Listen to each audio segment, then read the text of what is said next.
guys, and welcome back to Educational ASMR.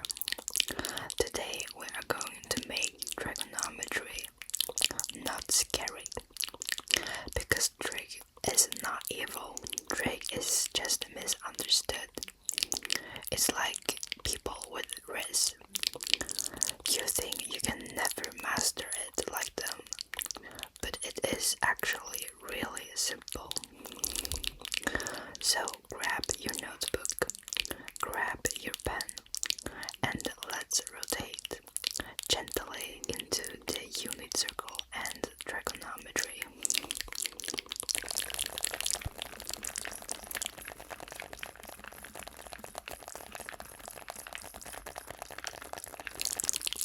Okay, so what even is trigonometry?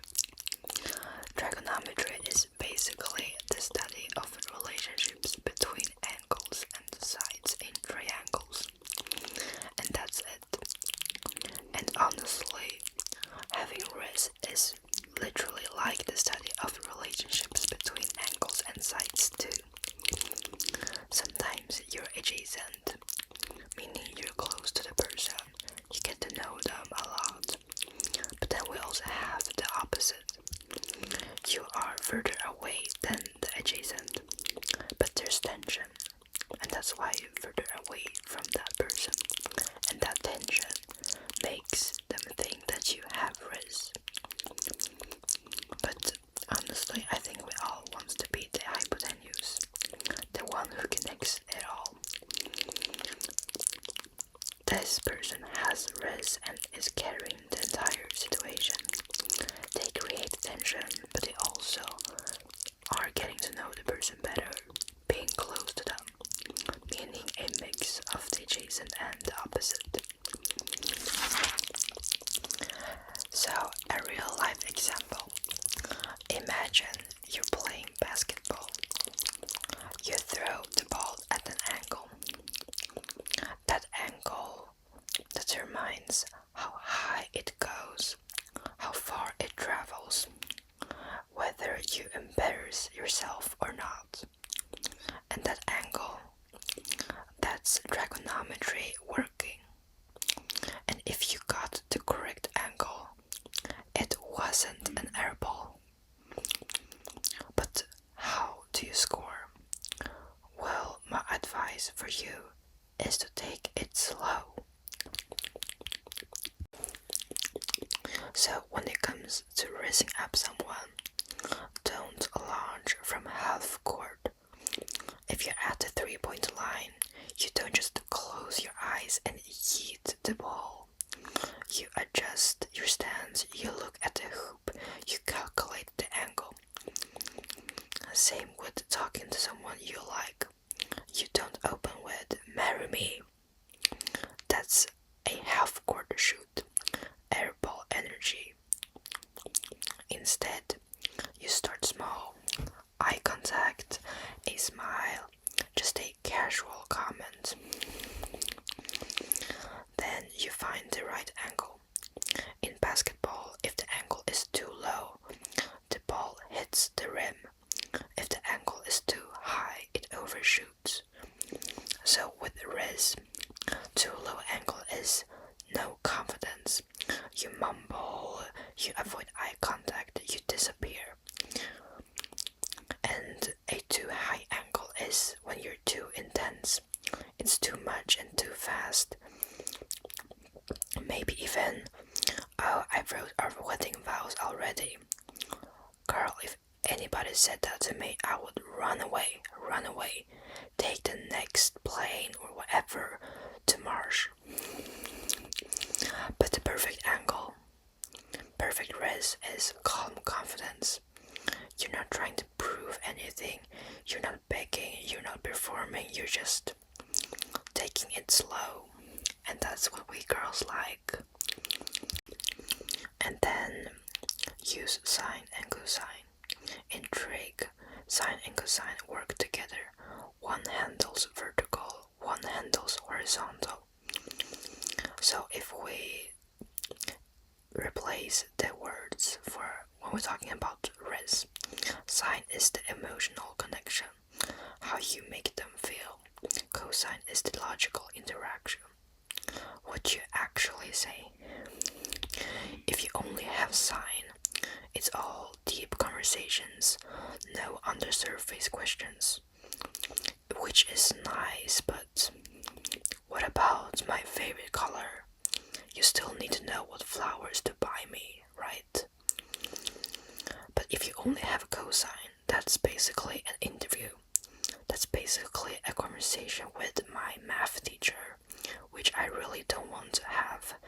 And freaking no, I do not want a relationship with my math teacher, so please, no, not just logical interactions, please.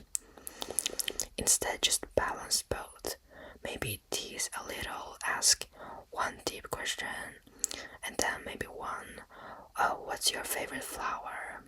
And actually listen to them, respond to what they say, and remember. And lastly, don't panic if you miss. Even professional players miss shots. Even I miss shots, like, can you believe it? Sometimes I mess up too. I know I'm perfect, but like, you know, I gotta make you feel better too. So yes, I have had my airballs too. But that doesn't mean that I quit shooting my shot, and the professional players, they don't quit basketball forever. So if someone isn't interested, that's not failure, okay? That's their loss. And you just practiced your wrist even more to get an even better shot for the next girl or boy you're trying to raise up. So moving on from you being the main character, we're actually going back to the main characters of this video. So we have sine, cosine, and the tangent. You have to remember these because you cannot escape them. But sweetie, you can understand them with this video, I promise you. So the triangle mantra. This is your survival spell.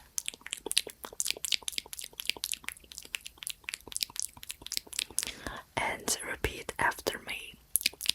SOH is basically sine equals to opposite divided by hypotenuse. K represents cosine equals to adjacent divided by hypotenuse. Twa equals to tangent equals to opposite divided by adjacent. And now let's make this make sense. So imagine this. You are leaning against a wall next to your crush. You are the hypotenuse, the longest side. The wall is the opposite and the ground is the adjacent.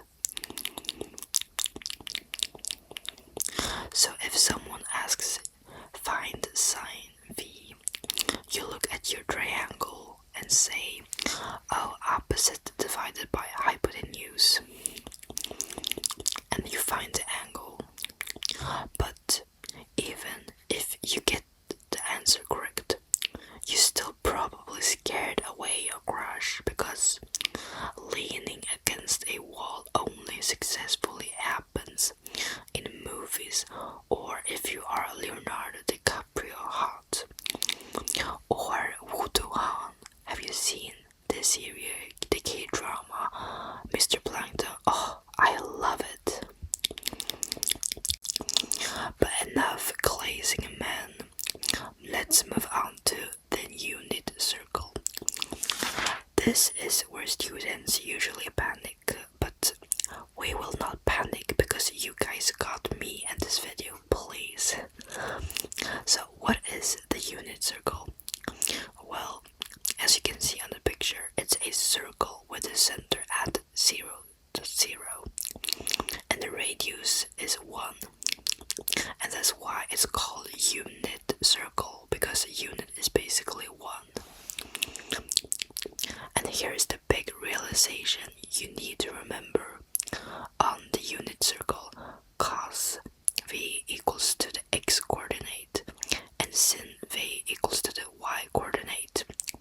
And that's it. And why you can see on the picture why it is like that. And so if a point is at, then that means that cos v equals to and sine v equals to, and you're literally just reading the point. That's it. And trig students usually cry because no one says it like this. And just like the students, the person you're trying to raise up will also cry, but only if you do it wrong.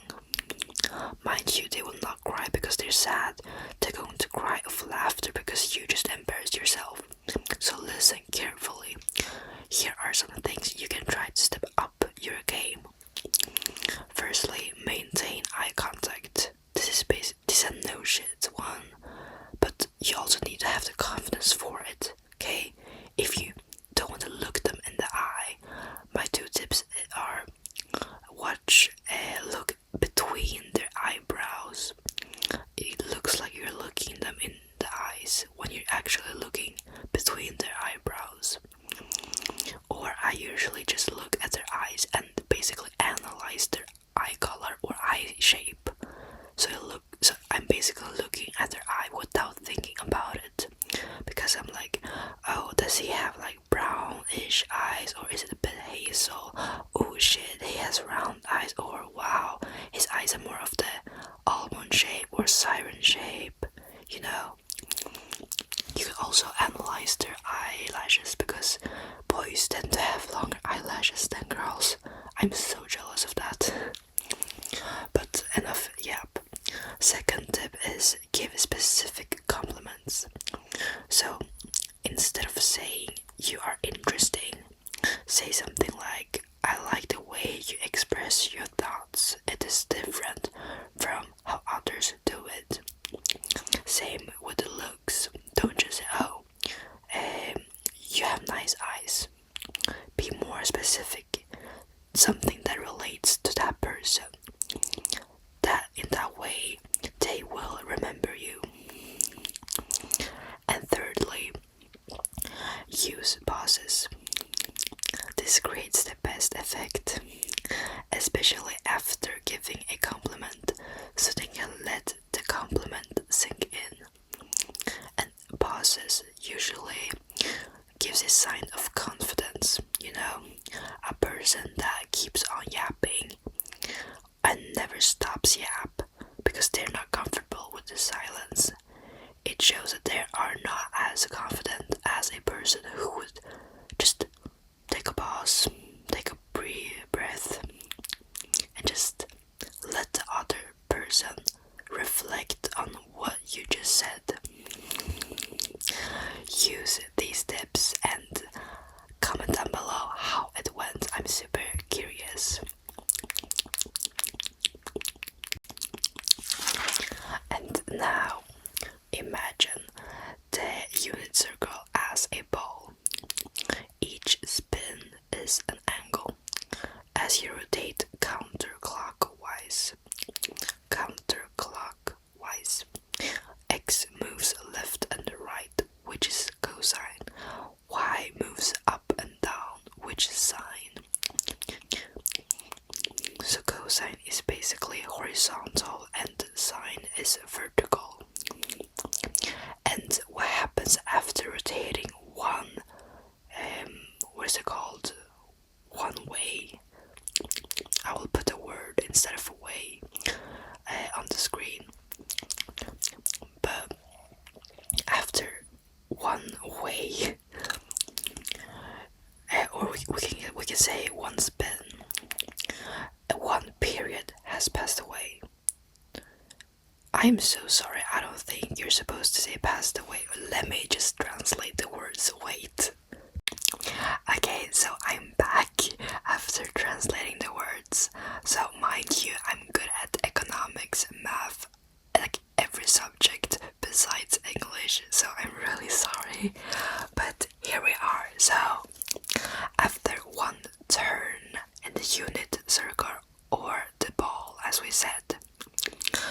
which is basically 360 degrees, because the angle in a circle is 360 degrees. But a angle doesn't stop there. You can keep rotating. Basically, after 2 turns, you have 720 degrees. So every time you go around once, you add another 360 degrees. So when you try to calculate an angle in a unit circle for cosine or sine or the tangent, you don't just write, for example, oh, cosine or the angle is 30 degrees. I mean, that's basically correct, but you can keep rotating, so you need to add 30 degrees plus n times the period. And for cosine, it's basically that you put plus minus 30 degrees plus n times 360 degrees, because that is the period for cosine. But for sine, you don't have plus minus 30 degrees. Instead, you first have 30 degrees plus 360 degrees times n. But you also take 180 minus 30 degrees, because for sine, when you move the point you have from point A to point B, sine is the same. You just have to take 180 degrees minus your angle, which in this case is 30 degrees. While right now I'm speaking, while I'm editing my video, I will make a picture that is clear for you why you need to take 180 degrees minus your angle to get both of your answers for sine. And as for tangent, the period is 180 degrees. So it's a bit different from cosine and sine. But I will put pictures of it so it's easier to understand why you put plus minus for cosine and you don't do it for sine.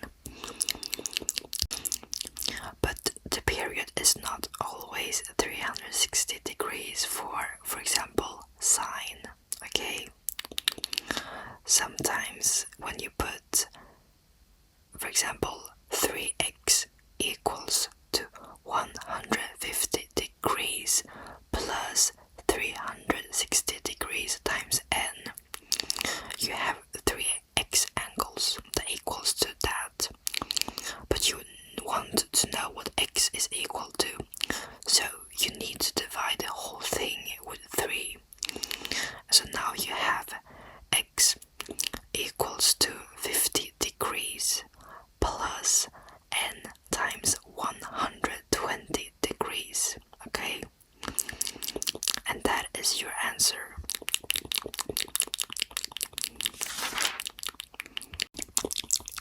And the last section before we go into the example questions, these are the angles you need to know and, in best case, memorize, okay?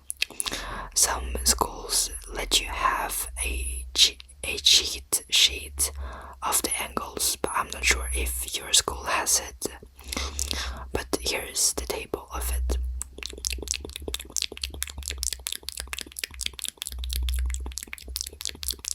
And you can also use this cheat code during the example questions that I will give you. So let's start with the example questions.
relationships, just like real life.